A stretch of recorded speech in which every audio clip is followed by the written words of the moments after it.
Pleasant good evening to everyone. This is Yashoda Chauhan and thanks for being with us on our YouTube channel. As you all know that the municipal elections are going on in Tauru, and here we have a candidate named as uh, Mrs. Payal Soni. So let's talk to us and let's know about the strategies which she will take forward with her for the development of Tauru. So very good evening, ma'am, and thanks for being with us here. Thank you so much. You're welcome. So I just want to know like which strategies you are taking forward with you in these elections now. Everybody who's present here. Uh, right now, the only basic idea or the thought that is, seeded within me, or that I want to plant or seed in this area, is that you first need to acknowledge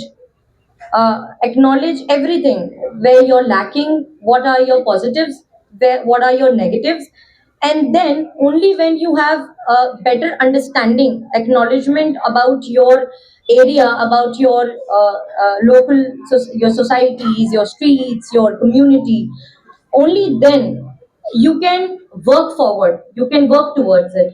Without acknowledgement, there cannot, an idea cannot prosper, it cannot function, and it cannot be implemented. So the very first strategy is to acknowledge in terms of everything. As I said, you need to acknowledge what you're good at, what you're missing out, and what can be done better. So that is the first strategy, that you acknowledge. And then after acknowledgement, you gather the data. How much? You first question what, and then you question how. And then you probably want to answer yes, this is the way you should, go forward.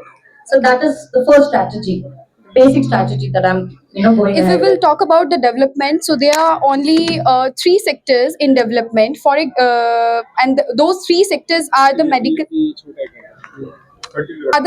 sector, the education sector, and the electricity and the water sector. Infrastructure, if we will talk about. So, what kind of strategies or what's are your plan regarding these three sectors in development? मुझे लगता है मैं इसको आगे हिंदी में Okay. सो जो हमारे three basic sectors है, the infrastructure, the education and the health care. I think covered all three in my speech Okay. 2 minutes back. Yes. So starting with the infrastructure, I have spoken about the condition of our streets, जो कि हमारी सड़कें हैं, हमारी बिजली है, हमारा पानी है, हमारा वेस्ट वाटर मैनेजमेंट है, हमारा सीवेज मैनेजमेंट है.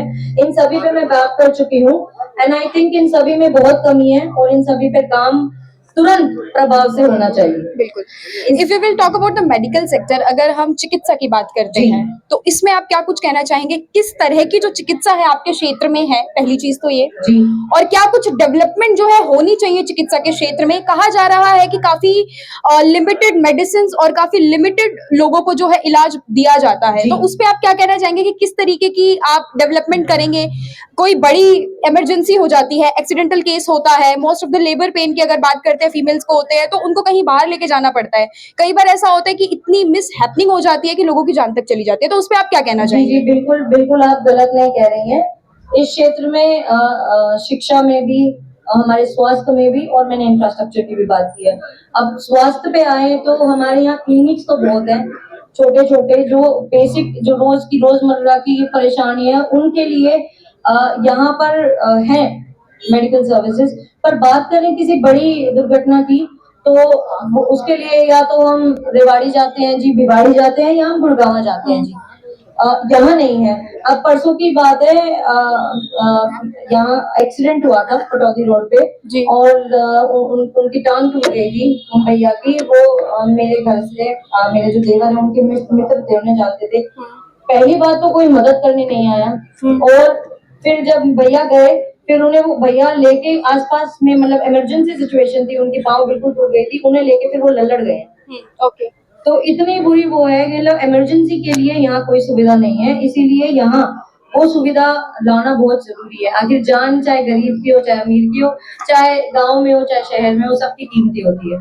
तो ये बात तो थी डेवलपमेंट को लेकर, तीनों क्षेत्रों की जो डेवलपमेंट होती है उसको लेकर. लेकिन कई बार जनता जनन के द्वारा कहा जाता है कि अगर कोई कैंडिडेट फॉर एग्जांपल खड़ा हो गया इलेक्शन में जी. एंड पूरी प्रिपरेशन के साथ खड़ा हुआ है, लेकिन इन लास्ट क्या होता है, जीत भी गए, now they are in the power, but later on क्या होता है, जब उनका कार्यकाल जब शुरू होता है तो they forgot their all the promises, अपने सारे वादे भूल जाते हैं और वो जनता जनार्दन के सामने कभी आते तक नहीं है। तो इस पे आप क्या कहना चाहेंगे कि आप किस तरीके का जो है कार्य जनता जनार्दन के सामने पेश करेंगे और किस तरीके से जो है उनकी उभर कर मदद करेंगे? सवाल आपने बहुत अच्छा करा है और ऐसे सवाल करना जरूरी भी है।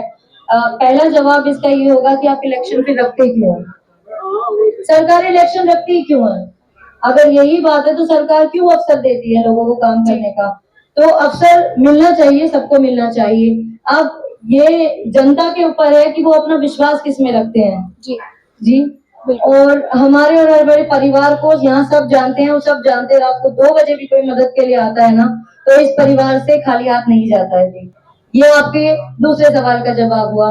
वादे सब करते हैं, मैं तो सिर्फ अपने मन की बात रख रही हूँ और मुझे पूरा विश्वास है यहाँ मेरे मन की बात सबके मन तक भी पहुंच रही है। जी वो मुझ में विश्वास दिखा रहे हैं।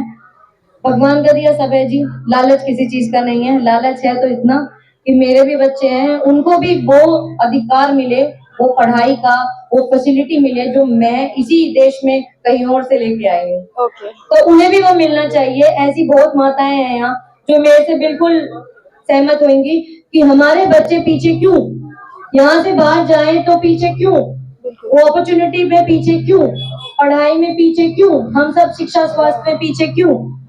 बस तो ये इसी के साथ हाथ जोड़ के मैं आप सबसे धन्यवाद करती हूँ। आपका बहुत बहुत धन्यवाद।